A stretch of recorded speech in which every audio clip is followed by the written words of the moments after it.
शयनं पद्मनाभं सुरेशं विश्वाधारं गगनसदृशं मेघवर्णं शुभांगं लक्ष्मीकान्तं कमलनयनं योगिविरध्यानगम्यं वन्दे विष्णु भवभयहरं सर्वलोकैकनाथं।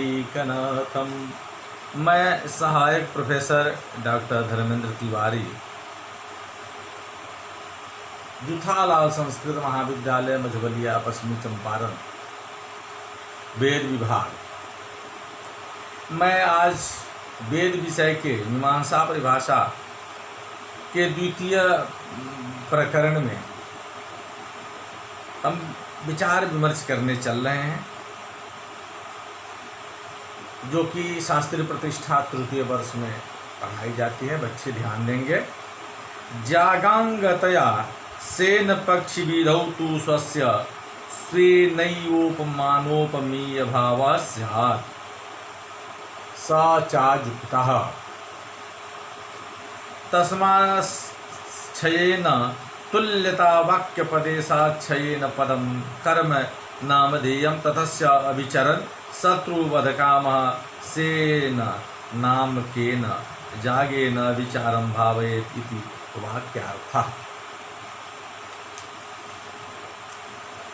और यदि यागांग होने के से अर्थात याग के अंग के रूप में सेन पक्षी विधौ सेन पक्षी का विधान माना जाएगा, तब तो ऐसी परिस्थिति में स्व की स्व के साथ ही उपमान उपमेय भाव की आपत्ति लग जाएगी। अर्थात स्व ही उपमान हो और स्व ही उपमेय भी हो, ऐसा नहीं हो सकता। दोनों में कोई एक ही हो सकता है। अर्थात सेन ही उपमान हो तथा सेन ही उपमेय भी हो, यह सर्वथा अयुक्त है। जुक्ति अनुभव विरुद्ध है। इसलिए सेन की तुल्यता समानता के व्यपदेश कथन करने के नाते सेन पद को तद व्यपदेश न्याय से सेन जागात्मकम कर्म नाम ही कहना होगा उचित। इसके बाद यह वाक्यार्थ हुआ कि अभिचरण करता हुआ शत्रु के वध की कामना वाला व्यक्ति सेन नामक जाग के द्वारा शत्रु हिंसा रूपी फल के लाभ की भावना करे, यह उक्त वाक्य का भाव हुआ।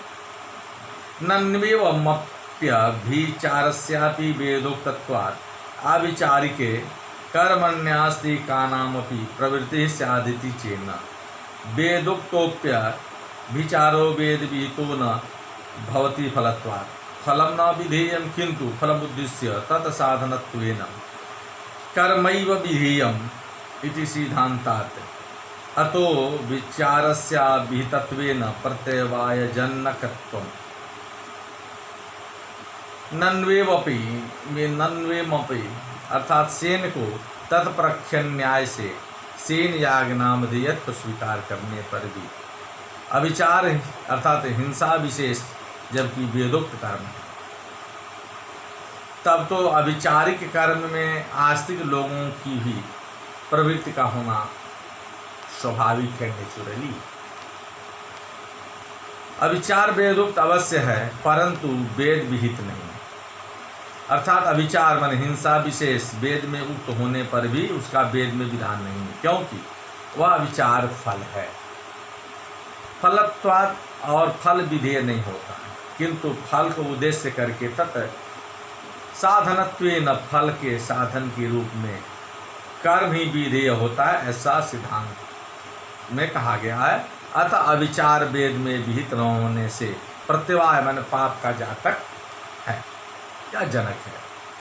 एवं उद्भिदा जज्जेत पशु काम इत्यत्र पशुरूप फलाय विधि सी तस्य जाग्यस्य उद्भित पदनामधेयं न तो यथा कञ्चित् प्राप्त याग मोदिष्य तदंगतयोर्भिद रूप गुण विधि दध्यादिवदुभ्यानामकस्य गुणस्या प्रसिद्धत्वात् जागे तो उद्भिद्यते फलमनेन इति योग संभवात् जागनामत्वम् ननु उद्भिद्यते भूमिरनेन इति योग वशेन खनित्राद्यावद्युद्भिदः प्रयोग संभवात् खनित्रा दी गुण विधि किन्न स्यादिति चेन्न एतादृश स्थले गुण विधिं क्वापि वक्तुं न शक्यते विरुद्ध त्रिकय द्वय समावेश शाख्य दोष प्रसंगात्।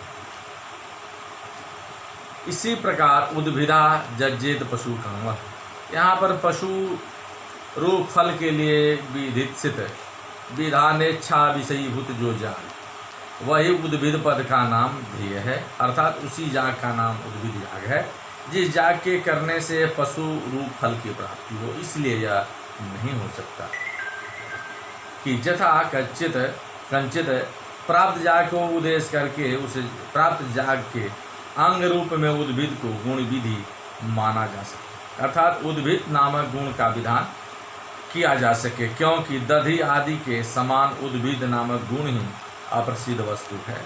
और जागे तु उद्भिद, जाग को नामधेय स्वीकार करने पर तो उद्भिद्यते प्रकाश्यम नीयते फलम पशुरूपाधिकम, अनेन इस यौगिक व्युत्पत्ति के संभव होने से ही उद्भिद जाग को नाम माना जाता है, न कि दधि आदि की तरह गुण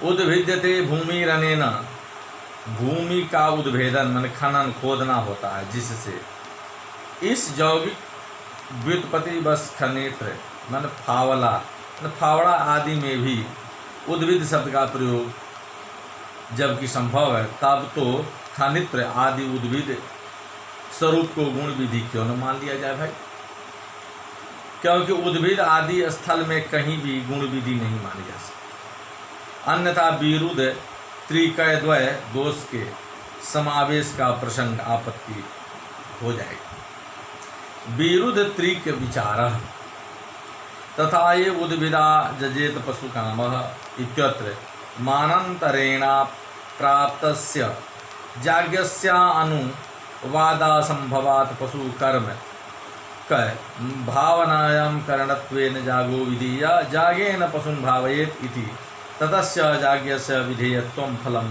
प्रति शेषतया प्रतीयमानत्वात् गुणत्वं शेषतया आंगतयेत्यर्थः फलसिद्ध्यर्थं पुंसानुष्ठीयमानत्वाद् उपादेयत्वम् इति विधेयत्व गुणत्वोपादेयत्वात्मकमेकं त्रिकं जागे अस्ति, तथा जागोद्देश्ये नोद्भिद गुण विधौ विधित सित गुणापेक्षया प्राधान्यम उद्देश्यत्वम् अनुवाद्यत्वं चेति द्वितीयं त्रिकम्। तदेतत् त्रिकद्वयं परस्पर विरुद्धम एकस्मिन् जागे प्रसज्येत अतो न गुण विधि। तथा ही उसी प्रकार विरुद्ध त्रिकय द्वय दोष को आगे हम बताने जा रहे हैं। उद्भिदा जज्जेत पशु काम, यहाँ पर मानांतर प्रमाणांतर से अप्राप्त जाग का अनुवाद असंभव होने के कारण पशु कर्मक भावना में जाग को करणयत्व रूप से विधेय माना है। जागे न पशुम भावयेत, यहाँ पर पशुम भावयेत या जो पशु कर्मक भावना है उसमें जागे न इति तृतीयांत जाग की करणत्व से विधेयत्व स्पष्ट है, क्योंकि यहाँ करणत्वेन जाग का विधान है और स्वर्ग अथवा पशु प्राप्ति रूप फल के प्रति से सत्व अंगत्व रूप से प्रतीयमान होने से जाग गुण है।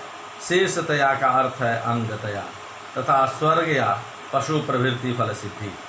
फल प्राप्ति के लिए तादृश फलेक्षु पुरुष के द्वारा अनुष्ठीयमान होने के कारण जाग उपादेय भी है। अतः जाग में विधेयत्व गुणत्व और उपादेयत्व यह मिलित एक त्रिक है, तथा जाग को उद्देश्य करके उद्भिद मन खनित्र नामक गुण का यदि विधान माना जाए तो विधेत सिद्ध, विधान की इच्छा का जो विषय खनित्र गुण उसकी उपेक्षा से उसी याग में प्राधान्य उद्देश्यत्व और अनुवाद्यत्व या विरोधी द्वितीय त्रिक भी मानना पड़ सकता है, और यह दोनों त्रिक परस्पर में विरुद्ध है तथा एक ही जाग में विरुद्ध त्रिक द्वय दोष का प्रसंग होने के कारण उद्भिद्यते भूमिरनेन इस यौगिक व्युत्पत्ति के आधार पर भी इसे गुण विधि नहीं माना जाता है। नाचा सोमेन जज्जेता इत्यत्र विरुद्ध त्रिक बीनैव सोम शब्दस्य सोमवती जागे लक्षणामंकृत्य सोमवता जागे नेस्ट भावयेत् इति सोम विशिष्ट जाग विधानात् यथा सोम रूप गुण विधि तद्वद उद्भित पदस्यापि मत्वार्थ लक्षणया उद्भिद द्विविशिष्ट जाग विधानात् अत्रोद्भिद गुण विधि